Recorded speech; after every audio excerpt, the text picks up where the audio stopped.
The diplomatic meeting room buzzed, with nervous energy as representatives from 12 different species gathered around the circular table.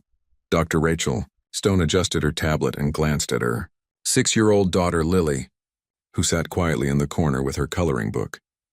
This was supposed to be a simple cultural exchange, nothing more than showing goodwill between the human colonies and their new alien neighbors. The Drakmori delegation had arrived 3 hours ago, their massive forms barely fitting through the station's enlarged doorways. These reptilian warriors stood nearly 8 feet tall, covered in natural armor plating that gleamed like polished obsidian. Their leader, General Varrock, commanded respect through presence alone. His amber eyes swept the room constantly, as if looking for threats that might emerge from the shadows. "We have brought something special to share with your people," General Varrock announced, his voice carrying the weight of ceremony. "A symbol of our trust and our hopes for alliance between our worlds." Dr. Stone had read the preliminary reports. The Drakmori were a proud warrior culture, one that had dominated their sector of space for over 1,000 years. They valued strength above all else, and their military might was legendary. For them to offer any gesture of friendship was unprecedented. 2 Drakmori guards wheeled in a containment unit that hummed with energy fields. Through the transparent aluminum walls, something dark shifted and moved. The other alien representatives leaned forward with curiosity, while the human delegation exchanged uncertain glances. "Behold," General Varrock said, "a hatchling of the void dragons, our most sacred guardians." The containment field flickered off and gasps echoed through the room. Inside the unit crouched a creature the size of a large house cat, but there was nothing domestic about its appearance. Obsidian scales covered its body like natural armor, each one sharp enough to cut flesh. Its eyes glowed with an inner fire, and needle-sharp teeth protruded from its elongated snout. Small wings folded against its back, and its tail ended in a series of bone spikes. "This hatchling will grow to be 30 feet long," General Varrock explained with pride. "Adult void dragons can tear through starship hulls with their claws and breathe plasma hot enough to melt steel. They are the apex predators of our world, and they have served as our companions in battle for millennia." The Centauri ambassador shifted uncomfortably in his seat. "And you brought this creature here because?" "To show trust," General Varrock replied. "Among our people, sharing a dragon hatchling is the highest honor. We offer this gesture to prove our commitment to peace." Dr. Stone watched the creature with professional interest. Even as a hatchling, its movements spoke of deadly efficiency. Every muscle seemed coiled for action, every sense alert for danger. The other species representatives kept their distance, and she understood why. This was clearly a predator born and bred for violence. Lily looked up from her coloring book, her blue eyes widening with interest. "Mama, what's that?" "It's a baby dragon, sweetheart," Dr. Stone whispered. "Stay in your seat, okay?" The presentation continued as General Varrock explained dragon bonding rituals and their role in Drakmori society. The hatchling paced restlessly in its container, occasionally letting out small chirps that sounded more annoyed than threatening. Dr. Stone noticed that despite its fearsome appearance, the creature seemed nervous in the unfamiliar environment. Everything changed in an instant. A power fluctuation ran through the station systems, causing lights to flicker momentarily. The containment unit's energy field wavered, and in that split second the hatchling struck. Its claws raked across the weakened barrier, tearing through the energy matrix like tissue paper. Before anyone could react, the dragon burst free and darted toward the ventilation grate. Chaos erupted immediately. The Drakmori warriors roared commands in their native language while drawing weapons that hummed with deadly energy. Alien representatives scrambled for the exits, knocking over chairs and shouting in a dozen different tongues. Emergency alarms began blaring throughout the station. "Evacuation Protocol 7, General Varrock bellowed over the noise. "All personnel must clear sections 4 through 9 immediately." Dr. Stone grabbed Lily's hand and pulled her toward the emergency exit. "We need to get to the safe zone, sweetheart." "But what about the baby dragon?" Lily asked, looking back over her shoulder. "The adults will handle it," Dr. Stone replied, though she could hear the uncertainty in her own voice. Security teams flooded the corridors, their boots pounding against the metal deck plating. Over the intercom system, the station commander's voice crackled with tension. "All civilians to emergency shelters. This is not a drill. Hostile creature loose in Section 7. General Varrock and his warriors moved with military precision, their heavy footsteps echoing through the hallways. Even a hatchling can kill dozens of trained soldiers, he warned the security chief. These creatures are born killers. There is no reasoning with them, no calming them down. We must corner it quickly before it adapts to the environment. The dragon had vanished into the station's maze of corridors and maintenance shafts. Security cameras tracked its movement sporadically, showing brief glimpses of obsidian scales and glowing eyes. Each sighting sent security teams rushing to new locations, always arriving moments too late. It's heading toward the civilian quarters, reported a technician monitoring the sensors. Dr. Stone felt her heart skip a beat. Families lived in that section, including children much younger than Lily. She had studied enough predator behavior to know that scared animals often attacked anything they perceived as a threat. The hunt continued for 20 minutes, with the dragon staying one step ahead of its pursuers. It seemed to understand the station's layout instinctively, using ventilation shafts and maintenance tunnels to avoid capture. General Varrock's warnings echoed through the corridors as more security teams joined the search. Finally, thermal sensors detected the creature in Cargo Bay 12. Security teams surrounded the area while the Drakmori warriors prepared their capture equipment.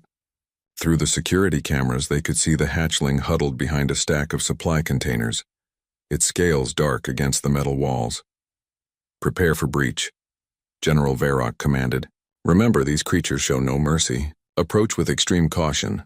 But as the security teams moved into position, a small figure slipped past the barricades and wandered into the cargo bay.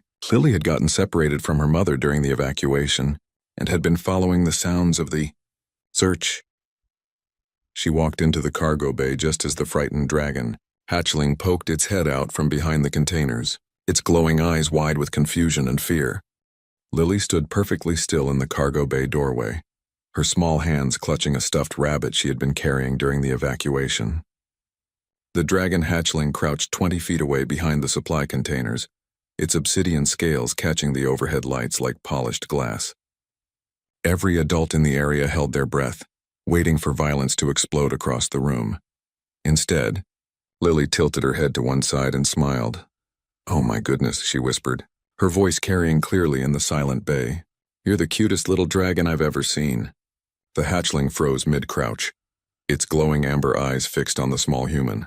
Its needle-sharp teeth were still bared in a defensive snarl, but something in its posture shifted. The rigid tension in its muscles relaxed slightly, as if it were confused by the lack of fear in the child's voice. Through the security monitors, General Varrock and his warriors watched in stunned silence. Dr. Stone pressed against the barricade, her heart hammering against her ribs as she watched her daughter face down a creature that could tear her apart in seconds. "Lily, don't move," she called softly. "Just stay very still, sweetheart." But Lily was already moving. She crouched down to make herself smaller and less threatening, just as she had been taught to do with frightened animals at the petting zoo back on Earth. The dragon watched her every movement, its head tracking her like a predator following prey. "You're scared, aren't you?" Lily said in the gentle voice she used with hurt animals. "All those loud noises and bright lights must have been really scary." "I get scared sometimes too." The hatchling's defensive posture wavered. It had been born with instincts for hunting and fighting, bred over countless generations to be the ultimate predator. But those same instincts were now telling it something unexpected. This tiny creature posed no threat. In fact, her calm presence seemed to radiate something the dragon had never experienced before. Genuine care without any desire to dominate or control. Lily pulled her stuffed rabbit closer and sat down cross-legged on the cold metal floor. "My name is Lily. What's your name?" "Oh wait, you probably don't understand me, do you?" "That's okay. We can still be friends." General Varrock's translator unit struggled to process the child's stream of gentle chatter. In Drakmori culture, strength and dominance were the only languages their dragons understood. Warriors earned their respect through demonstrations of power and fearlessness in battle. The concept of speaking to a dragon like it was a frightened child was completely foreign to his understanding. "This is impossible," he muttered to his second-in-command. "No creature approaches our dragons without proper dominance displays." The hatchling should have attacked by now, but the dragon was not attacking. Instead, it was slowly emerging from behind the containers, drawn by something in the child's voice that transcended species barriers. Its movements were cautious but no longer aggressive. The rigid spines along its back had lowered, and its tail was no longer thrashing with defensive fury. "You have such pretty scales," Lily continued, her voice full of genuine admiration. "They're all sparkly and dark like the night sky. And your eyes are so bright. They're like little golden stars." The security chief watched through his monitors with growing amazement. He had seen soldiers freeze with terror at the sight of much less dangerous creatures. This 6-year-old girl was treating one of the galaxy's most feared predators like a lost puppy. The dragon took another step forward, and then another. Its nostrils flared as it caught the child's scent, processing information that its limited experience could not interpret. There was no aggression in this human, no challenge to its dominance, no threat to its survival. Instead, there was something warm and welcoming that called to parts of its nature that even its Drakmori handlers had never accessed. "Are you hungry?" Lily asked, reaching into her pocket. "I have some crackers. Mama always packs snacks for me when we go on trips." She pulled out a small package and carefully opened it, setting a few crackers on the floor between them. "I don't know if dragons eat crackers, but you can try them if you want." The hatchling approached the offering with careful steps, its head lowered to sniff at the unfamiliar food. When it looked back up at Lily, something remarkable happened. The predatory gleam in its eyes had been replaced by curiosity and what almost looked like gratitude. Dr. Stone felt tears welling up in her eyes as she watched her daughter's natural empathy work its magic. Lily had always been special with animals, able to calm frightened cats and befriend the most skittish horses at their local stable. But this was beyond anything she had ever witnessed. "The child shows no fear," General Varrock observed, his voice heavy with disbelief. "In all our history, no one has ever approached a dragon without proper warrior training. How is this possible?" The dragon finished sniffing the crackers and then did something that made every Drakmori warrior in the area question everything they thought they knew about their sacred guardians. It lay down on the floor, folding its legs beneath its body in a position of complete trust, and gently nuzzled one of the crackers with its snout. Lily clapped her hands together with delight. "You do like them. That's wonderful. You're such a good dragon, yes you are." The hatchling's response was even more shocking. It began to make a sound that none of the Drakmori had ever heard from their dragons before, a soft rhythmic rumbling that almost sounded like contentment. Its eyes half closed and its tail began to sway gently back and forth. "Is it purring?" Dr. Stone asked in wonder. General Varrock had no answer. In all his years of dragon handling, he had never seen one of their war beasts display such behavior. Dragons bonded with their riders through mutual respect and shared combat experience. They were tools of war, bred for aggression and trained for obedience. They did not purr. They did not show affection to strangers. They certainly did not lay down in submission to a human child. "You're not scary at all, are you?" Lily said, scooting slightly closer. "You're just a baby who got lost and confused." "Poor little thing."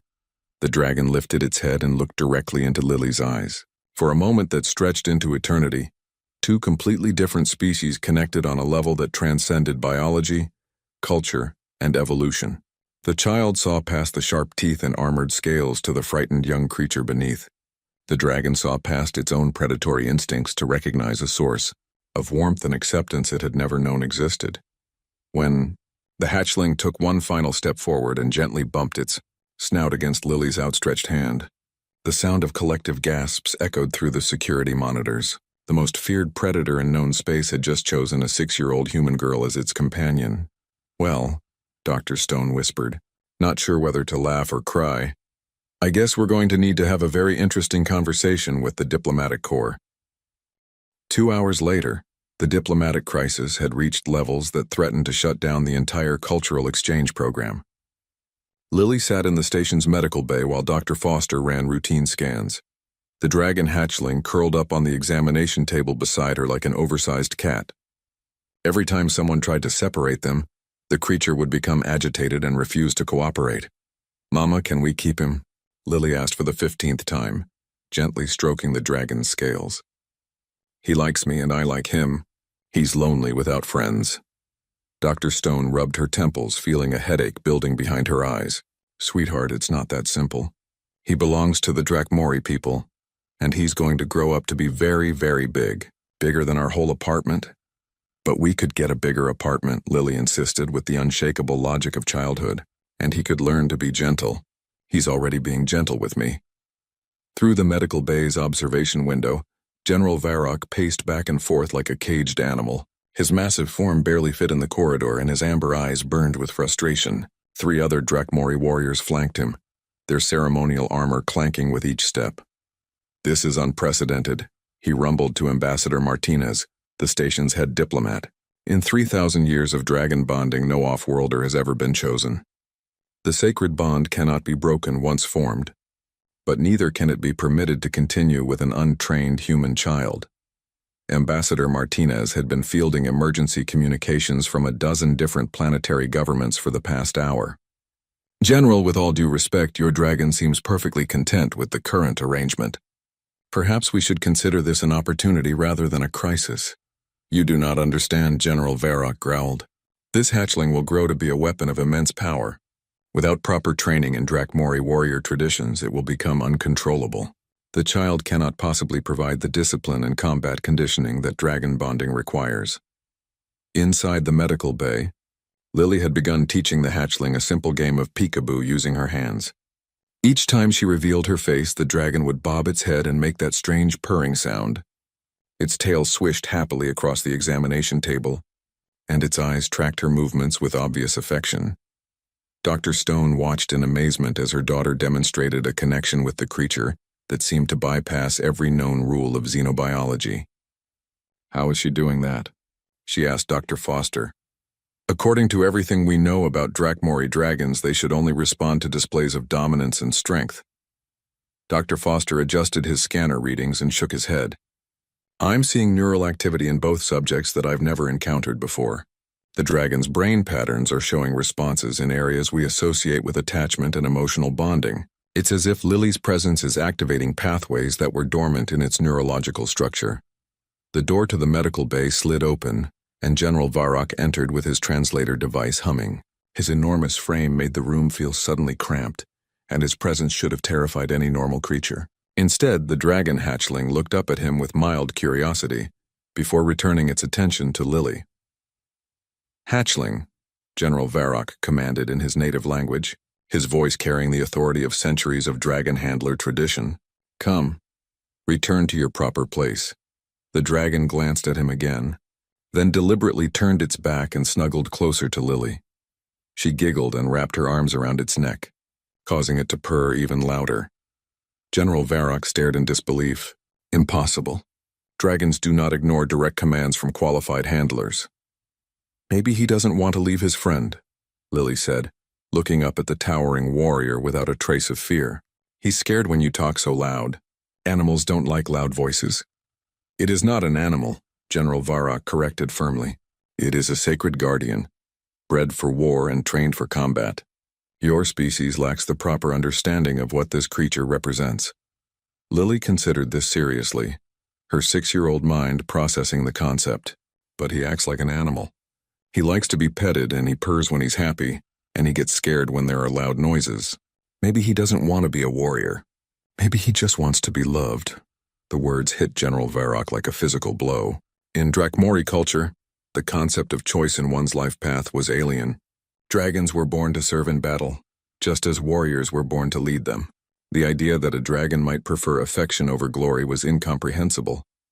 Dr. Stone stepped forward carefully. General, I understand this situation is difficult for your people, but perhaps we could explore a compromise. What if Lily could visit the dragon regularly? She seems to have a calming influence on it. The bond has been formed, General Varrock said heavily. In our culture, this is sacred and cannot be undone. But neither can we allow an untrained human child to possess one of our most powerful weapons. I don't want him to be a weapon, Lily said softly. I want him to be my friend. Friends don't hurt people. They play games and share snacks and take care of each other. The dragon lifted its head and nuzzled against Lily's cheek, causing her to break into delighted laughter. The sound seemed to affect General Varrock profoundly. His translator unit picked up the emotional undertones in her voice. Pure joy, unconditional love, and complete trust. What is that sound? He asked, his voice unusually quiet. Laughter, Dr. Stone explained. It's how humans express happiness and affection. General Varrock had heard many sounds in his lifetime. The roar of dragons in battle, the clash of weapons in combat, the cries of victory and defeat. But he had never heard anything quite like a child's innocent laughter. It spoke of emotions that his warrior culture had no words for. The hatchling responds to this. Laughter? All young creatures respond to expressions of joy and love, Dr. Foster observed, studying his readings. It appears that Lily is accessing behavioral patterns in the dragon that may have been suppressed by traditional training methods. Lily had begun singing a simple song she had learned in school, something about friendship and sharing. The dragon listened intently, its head tilted to one side as if trying to understand the melody. When she finished, it attempted to mimic the sound, producing a series of musical chirps that were surprisingly melodious.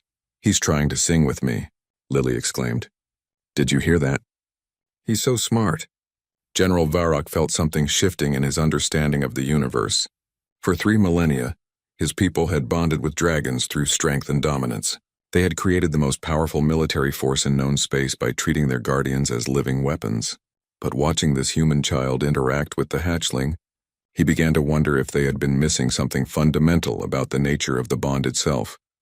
"Perhaps," he said slowly, "we should consult with the High Council about this matter. There are precedents that may apply to this unusual situation." Ambassador Martinez looked relieved. "That sounds like an excellent idea, General. In the meantime, perhaps the dragon could remain here under Dr. Stone's supervision." Lily looked up hopefully. "Does that mean he can stay with me?" "For now," General Varrock conceded, though his expression suggested he was questioning everything he had ever believed about dragon bonding. "But understand, young human, that this creature will grow to be larger than your dwelling places. The bond you have formed comes with responsibilities that you cannot yet comprehend. I'll take good care of him," Lily promised solemnly. "And I'll teach him to be good and kind and gentle. He'll be the best dragon ever, won't you, Spark?" "Spark?" General Varrock repeated. "That's his name," Lily announced confidently, "because he makes little sparks when he sneezes, and because he makes my heart feel all sparkly and happy." The dragon, now officially named Spark, sneezed on cue, producing a small puff of flame that would have terrified any rational being. Lily clapped her hands in delight and Spark preened under the attention. General Varrock realized that his entire worldview was about to undergo some very significant changes. 3 weeks had passed since the incident in the cargo bay, and the diplomatic station had transformed into an unexpected center of interspecies research. Dr. Stone found herself documenting behaviors that challenged decades of established xenobiological theory, while Lily continued her daily routine as if having a dragon companion was the most natural thing in the universe. The temporary quarters assigned to them had been modified with reinforced walls and expanded space to accommodate Spark, who had already grown noticeably larger. What amazed the researchers most was how naturally Lily adapted to his needs without any formal training. She seemed to understand instinctively when he was hungry, tired, or simply needed comfort. "Time for breakfast, Spark," Lily announced, carrying a bowl of the specially prepared meat mixture that the Drakmori nutritionists had provided. The dragon bounded toward her with obvious enthusiasm, his movements still puppy-like despite his increasingly formidable appearance. General Varrock observed from the viewing chamber, his massive frame hunched over a data tablet as he reviewed the daily reports. Each day brought new revelations that contradicted everything his people believed about dragon behavior. This hatchling was developing cognitive patterns that were unprecedented in their recorded history. "Explain to me again how the child knows when the dragon requires nourishment," he requested from Dr. Foster, who had become the unofficial liaison between the human and Drakmori research teams. "She reads his body language," Dr. Foster explained, highlighting sections on his scanner display. "When Spark is hungry, his posture changes subtly. His tail droops slightly and he tends to move closer to food preparation areas. Lily picks up on these cues automatically, even though she's never been trained to recognize them. Drakmori dragon handlers require years of study to learn such recognition patterns," General Varrock muttered. "How does a human child master them in weeks?" Through the observation window, they watched Lily demonstrate another remarkable ability. Spark had become agitated by the sound of construction work in the adjacent section, his scales bristling with defensive energy. Instead of attempting to restrain or command him, Lily simply sat down and began humming a soft melody. Within minutes, the dragon calmed and curled up beside her, his breathing returning to normal. Music appears to have a profound effect on dragon neural patterns, Dr. Foster noted. We've documented measurable changes in stress hormones when Lily sings to him. It's as if the melodic patterns trigger some kind of natural relaxation response. General Varrock's translator struggled with the concept. In Drakmori culture, dragons were calmed through demonstrations of dominance or combat exhaustion. The idea that gentle sounds could achieve the same result was revolutionary. We have never used music in dragon training, he admitted. Our methods focus on establishing hierarchy through strength and competition. Different doesn't mean wrong, Dr. Stone interjected, looking up from her own research notes. Maybe there are multiple ways to form bonds with these creatures. Lily's approach emphasizes emotional connection rather than dominance. The conversation was interrupted by excited chatter from the main observation area. A group of young aliens from various species had gathered to watch Lily's interaction with Spark. Their faces pressed against the viewing windows with obvious fascination. Among them was Kira, a Centauri child whose parents served in the diplomatic corps. Her species was known for their caution and analytical nature, traits that usually made them wary of unpredictable creatures. But she watched Spark with the same wonder that filled her human counterpart. "Can I meet the dragon?" Kira asked her mother in the whistling language of her people. "Absolutely not," Ambassador Kell replied firmly. "Those creatures are dangerous even when young. Human children may lack proper survival instincts, but we will not expose you to unnecessary risks." But Kira had noticed something that the adults missed. When Spark interacted with Lily, his entire demeanor changed. The predatory alertness that characterized his species was replaced by something gentler, more playful. She could see that he was choosing to be careful around his human friend, moderating his strength and keeping his claws retracted during their games. "He's not dangerous when he's with her," Kira observed with the clarity that only children possess. "He's like a big pet." Similar conversations were taking place throughout the station as young members of different species began to question their parents' warnings about the dragon. They could see what the adults often missed, that Spark's behavior around Lily was fundamentally different from his behavior around trained warriors or handlers. Dr. Stone had documented this phenomenon extensively in her reports. Spark exhibits what we might call social adaptability, she explained to the growing number of researchers who had requested access to her data. He modifies his behavior based on his perception of threat levels and social context. With Lily, he displays nurturing behaviors that we never see when he's with Drakmori handlers. Nurturing behaviors? General Varrock repeated the phrase carefully, as if testing unfamiliar words.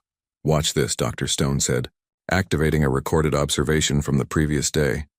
The recording showed Lily accidentally dropping her favorite toy, a small stuffed animal that rolled under a heavy storage unit. Before any adult could intervene, Spark had carefully used his claws to retrieve it, handling the delicate fabric with surprising gentleness. He then presented it to Lily with obvious pride, his tail wagging like an enormous dog. "The precision required for such delicate manipulation is remarkable," Dr. Foster commented. "He's actively choosing to be gentle, despite having natural weapons that could easily destroy the object." General Varrock studied the recording with growing amazement. In traditional Drakmori training, dragons learn to moderate their strength through repetitive combat exercises and harsh corrections. This hatchling was developing the same control through motivation and affection.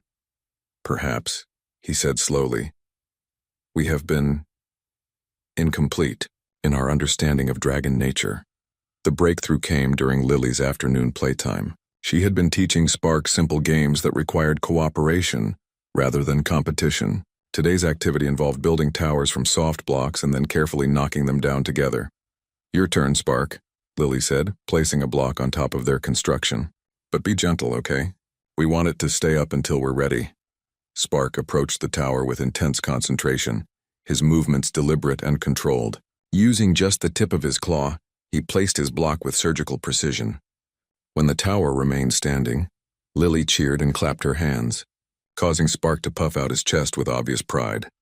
"Magnificent," General Varrock whispered, his voice thick with emotion that his translator couldn't properly convey. The level of fine motor control, the understanding of cause and effect, the desire to please. "We have never developed these abilities in our training programs." Because your training programs focus on fighting, Dr. Stone observed gently. Lily's approach emphasizes creativity, problem-solving, and emotional intelligence. She's not trying to dominate Spark or prepare him for battle. She's helping him become a thinking, feeling individual. The implications of this realization began to dawn on General Varrock. For millennia, his people had bred dragons for war, selecting for aggression and obedience while suppressing traits that might make them less effective as weapons. But watching Spark's development under Lily's influence, he began to understand that they might have been sacrificing enormous potential in favor of narrow military utility. The child is teaching the dragon to think, he murmured, not just to react but to consider and choose. And he's teaching her too, Dr. Stone added, pointing to her daughter. Look at how her spatial awareness has improved, how she's learned to read nonverbal communication. They're growing together. As if to illustrate the point, Spark suddenly lifted his head and looked toward the corridor entrance. Seconds later, the door opened to admit a maintenance worker who had come to check the air recycling systems. Lily immediately understood the warning and moved to a safe distance, while Spark positioned himself protectively between her and the stranger. He's not being aggressive, Dr. Foster noted, studying his readings. He's being protective. There's a significant difference in the neural patterns. General Varrock felt something profound shifting in his understanding of what dragons could become. For the first time in his life, he began to wonder what his people might have lost in their single-minded focus on creating the perfect weapons of war. I must contact the High Council immediately, he announced. They need to witness this development firsthand. What we are seeing here may change the future of dragon bonding forever. The arrival of the Drekmori High Council ship sent shockwaves through the diplomatic station. The massive vessel, black as the void between stars and bristling with weapon arrays, dwarfed every other craft in the docking bay. Its very presence spoke of power that could reduce entire worlds to ash. Lily pressed her face against the observation window, watching the imposing ship with the fearless curiosity that had gotten her into this situation in the first place. Spark lay beside her, now nearly the size of a large pony, his growth accelerated by the rich diet and emotional stimulation of the past month. Are those the important dragon people coming to visit? She asked her mother. Dr. Stone felt her stomach clench with anxiety. Yes, sweetheart. They want to meet you and Spark. That's nice, Lily said simply. I hope they like the tricks we've been practicing. The innocence in her daughter's voice broke Dr. Stone's heart. Lily had no idea that the arriving delegation might separate her from Spark forever or worse. The messages from the Drekmori homeworld had been formal and ominous, speaking of ancient laws and sacred traditions that had been violated. General Varrock had grown increasingly tense as the council ship approached. He paced the corridors like a caged predator, his amber eyes burning with worry. You do not understand the gravity of this situation, he told Ambassador Martinez for the dozenth time. High Counselor Thrak is the most traditional member of our ruling body. He views any deviation from ancient ways as heresy. But surely the evidence of Spark's development will speak for itself, Ambassador Martinez replied hopefully. The progress he's made under Lily's care is remarkable. Thrak will see only an abomination, General Varrock growled. A sacred dragon corrupted by alien influence. He has already declared that both the child and the dragon must face trial by combat to prove their worthiness. Dr. Stone felt the blood drain from her face. Combat, she's 6 years old. Drekmori law is absolute, General Varrock said heavily. But there is one provision that might save them. The trial can be one of understanding rather than physical combat. If the Council agrees that wisdom matters more than strength in this case. The High Council delegation arrived in the station's main conference chamber like a force of nature. 3 enormous Drekmori warriors entered first, their ceremonial armor gleaming with precious metals and battle honors. Behind them came High Counselor Thrak himself, a figure so imposing that even General Varrock seemed small by comparison. Thrak stood nearly 9 feet tall, his natural armor plating scarred by countless battles. His eyes were the color of molten gold, and they fixed on Lily with the intensity of a predator evaluating prey. When he spoke, his voice carried the weight of millennia of tradition. So this is the human whelp who dares to corrupt our sacred guardians. Lily looked up at him without fear, though she had to crane her neck to meet his gaze. Hello, she said politely. Are you here to meet Spark? He's been very good and he's learned lots of new things. Thrak's expression darkened. The creature has a name? This is worse than I was told. Of course he has a name, Lily replied with the logic of childhood. Everyone has a name. It's not polite to call people it or creature. Spark is a person too, just a different kind of person. The High Counselor's translator unit struggled with the concept. In Drakmori culture, dragons were tools, weapons, property. They were not individuals with rights or recognition. The idea that this human child viewed a dragon as an equal was incomprehensible. You will be silent while I explain the law, Thrak commanded. The sacred bond between dragon and rider is the foundation of our civilization. It cannot be permitted to continue with an untrained alien who knows nothing of our ways. Dr. Stone stepped forward protectively. With respect, High Counselor, my daughter has shown remarkable ability in caring for Spark. Perhaps we could demonstrate silence. Thrak roared, his voice echoing through the chamber. The law is clear. The bond must be proven through trial, or both the false rider and the corrupted dragon will be destroyed. Lily's eyes widened with alarm, not at the threat to herself, but at the danger to her friend. You can't hurt Spark. He hasn't done anything wrong. He's just a baby. It is no longer a proper dragon, Thrak declared. It has been made weak by your alien influences. A true dragon knows only strength and obedience. Spark isn't weak, Lily protested, her voice rising with indignation. He's smart and kind and brave. He protects me from loud noises and scary things. That's not weakness, that's being a good friend. General Varrock cleared his throat carefully. High Counselor, there is precedent for a trial of understanding rather than combat. If the child can demonstrate true comprehension of the dragon bond, the law allows for exceptions. Thrak's golden eyes narrowed. What manner of trial could possibly prove that this alien understands our sacred traditions? The maze of bonding, General Varrock suggested. It has been used in disputed cases before. If the child and dragon can navigate the challenges together, it would prove that their bond has merit. Dr. Stone felt her heart racing. What kind of challenges? The maze tests both the intelligence of the dragon and the wisdom of the rider, General Varrock explained. It requires perfect coordination, trust, and understanding between bonded pairs. Many trained Drakmori warriors fail the test. Thrak considered this proposal with obvious reluctance. Very well. But understand that failure means death for both participants. There can be no mercy if they prove unworthy. Lily looked up at her mother with determination beyond her years. I want to do it, Mama. Spark and I can do anything together. The preparation chamber adjoining the maze was filled with monitoring equipment and observation screens. The Drakmori had constructed their test facility according to ancient specifications, creating a complex network of passages and challenges that would push both dragon and rider to their limits. Remember, General Varrock told Lily as technicians attached harmless monitoring devices to both her and Spark. The maze will test your ability to work together. Trust your instincts and trust your dragon. Lily nodded seriously, then turned to Spark and wrapped her arms around his neck. Are you ready for an adventure? She whispered. We're going to show them how amazing you are.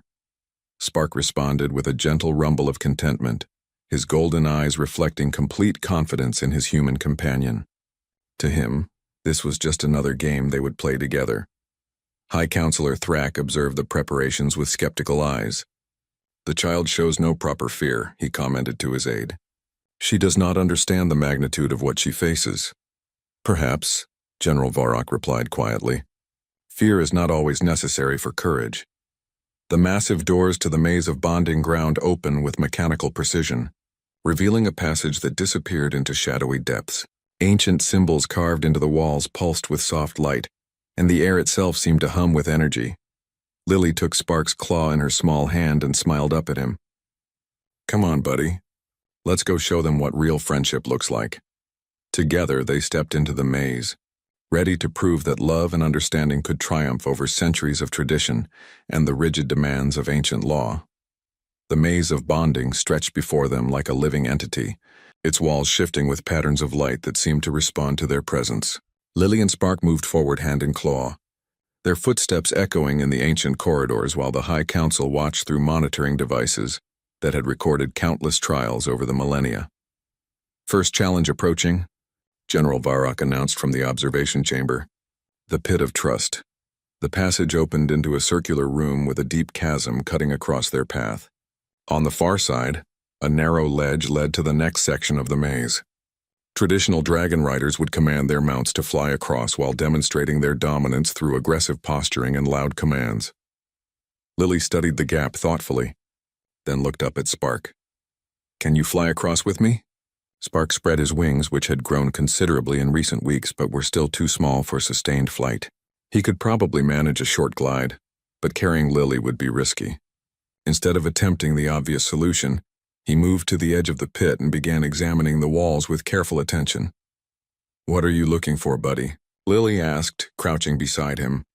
Spark pointed with his claw toward a series of metal handholds embedded in the wall, an alternate route that most riders never notice because they were focused on demonstrating aerial dominance. These handholds formed a path that would allow them to climb down and across rather than flying over. "You found a different way," Lily exclaimed with delight. "That's so smart." High Counselor Thrak frowned at the monitors. "The creature is avoiding the proper challenge. This shows weakness and lack of courage. Or it shows creative problem-solving," Dr. Stone countered. "They're finding a solution that plays to their combined strengths rather than following predetermined expectations." Working together, Lily and Spark navigated the handhold path with careful coordination. Spark used his natural agility to test each grip point, while Lily followed behind, trusting his assessment completely. When they reached a section where the handholds were too far apart for her small arms, Spark positioned himself as a living bridge, allowing her to step safely from one point to the next. "Perfect teamwork," General Varrock murmured with obvious admiration. "They are treating this as a collaborative effort rather than a display of individual dominance." The second challenge presented them with the Chamber of Echoes, where multiple passages branched off in different directions. Each passage contained different sensory stimuli designed to confuse and disorient. Traditional riders would force their dragons to choose through trial and error, accepting mistakes as part of the learning process. Lily and Spark approached the choice differently. They stood at the entrance to each passage, and Lily watched Spark's reactions carefully. His enhanced senses could detect subtle differences in air currents, temperature, and sound that would indicate the correct path. "That one makes you nervous," she observed when Spark's scales bristled slightly at one entrance. "And that one smells funny to you, doesn't it?" Spark nodded, then moved toward a third passage that seemed to appeal to his instincts. Lily followed without question, trusting his judgment completely. Their choice led them directly to the next section without a single wrong turn. "Impossible," Thrak growled.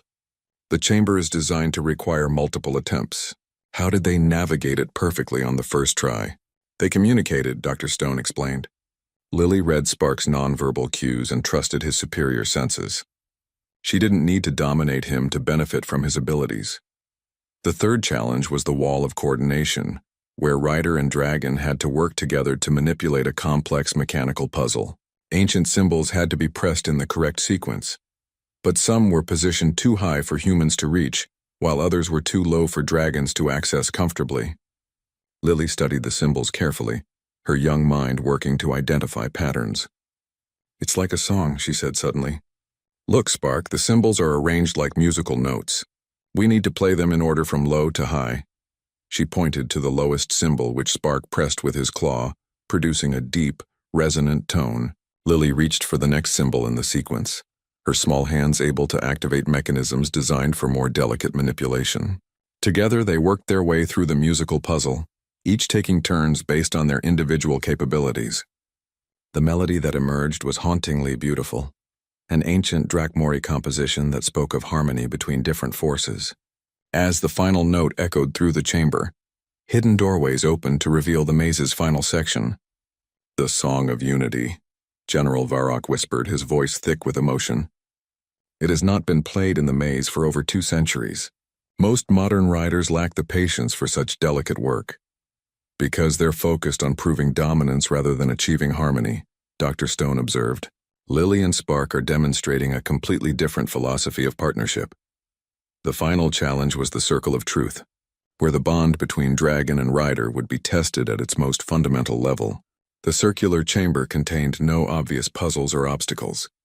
Instead, it was designed to reveal the true nature of the relationship between the two participants. Ancient Drakmori technology filled the room with energy fields that would amplify and display the emotional connection between bonded pairs. Strong warrior bonds typically showed as patterns of mutual respect and shared aggression. Weak or false bonds would create chaotic, unstable displays that proved the relationship's inadequacy. Lily and Spark entered the circle holding hands, their steps perfectly synchronized after weeks of growing together. As the energy fields activated, the monitoring screens throughout the observation area blazed with unprecedented readings. By the ancient fires, Thrak breathed, staring at displays that showed patterns unlike anything in recorded Drakmori history. The energy patterns swirling around Lily and Spark were not the rigid geometric forms typical of warrior bonds. Instead, they created flowing organic shapes that pulsed with warmth and mutual affection. The displays showed perfect emotional synchronization. When Lily felt joy, Spark's patterns brightened. When Spark experienced curiosity, Lily's readings shifted to match. This is not dominance, General Varrock realized aloud. This is true partnership. They have achieved something our culture has never seen. A bond based on love rather than conquest. In the center of the circle, Lily began to sing the simple friendship song she had taught Spark weeks ago. His voice joined hers in harmonious counterpoint, their combined melody creating resonances that made the ancient chamber itself seem to sing along. The energy displays reached levels that the monitoring equipment had never been designed to measure. High Counselor Thrak stood frozen, watching patterns that challenged everything he had believed about dragon bonding. The readings showed not just a successful partnership, but a relationship that transcended the traditional limitations of their oldest traditions. "The trial is complete," he announced, his voice barely above a whisper. "They have succeeded." The doors to the Circle of Truth opened, and Lily and Spark emerged to find the entire observation deck filled with beings from a dozen different species. Word of the trial had spread throughout the station, and representatives from across the galaxy had come to witness this unprecedented moment. "Did we do good?" Lily asked, looking up at the towering High Counselor with the same fearless friendliness she showed everyone. Thrak stared down at the small human child who had just shattered 3 millennia of established tradition. "You have done something remarkable, young one. You have shown us possibilities we never imagined existed." General Varrock stepped forward, his amber eyes bright with unshed tears. "The High Council will need to convene immediately. What we have witnessed today will change our entire approach to dragon bonding. Your methods, this emphasis on emotional connection and mutual respect, must be studied and integrated into our training programs." Dr. Stone felt overwhelming relief wash over her. "What does this mean for Lily and Spark?" "It means," Thrak said slowly, "that we have much to learn from your species. We propose a formal alliance, a cultural exchange that will benefit both our peoples. Your daughter will be welcome on our homeworld as the first human dragon rider, and our young dragons will learn alongside human children to develop bonds based on love rather than fear." Lily looked up at Spark, whose scales were practically glowing with happiness. "Did you hear that, buddy? We get to keep being friends forever." Spark's response was a joyful trumpeting call that echoed through the station's corridors, followed immediately by the happy laughter of his human companion. The sound seemed to break down invisible barriers throughout the diplomatic facility, as representatives from different species began approaching each other with new curiosity rather than suspicion. Ambassador Martinez watched the scene with wonder. "I think we're witnessing the beginning of a new era in interspecies relations." He was right. Within months, the Lily Protocol had become the standard for introducing human children to alien species throughout the galaxy. The simple truth that she had demonstrated, that love and understanding could bridge any gap, spread from world to world like wildfire. The Drakmori established the first integrated dragon bonding schools, where children from multiple species learned together. Other warrior cultures began questioning their own traditions, wondering what they might have lost in their focus on strength over compassion. Years later, as Lily rode Spark through the crystal canyons of the Drakmori homeworld, she would often think about that first day in the cargo bay. She had not set out to change the galaxy. She had simply seen a frightened baby dragon and wanted to be his friend. But sometimes the smallest acts of kindness create the biggest changes of all. And sometimes a 6-year-old girl calling a dragon cute is exactly what the universe needs to remember that love is the most powerful force in existence. The galaxy would never be the same, and that was exactly as it should be.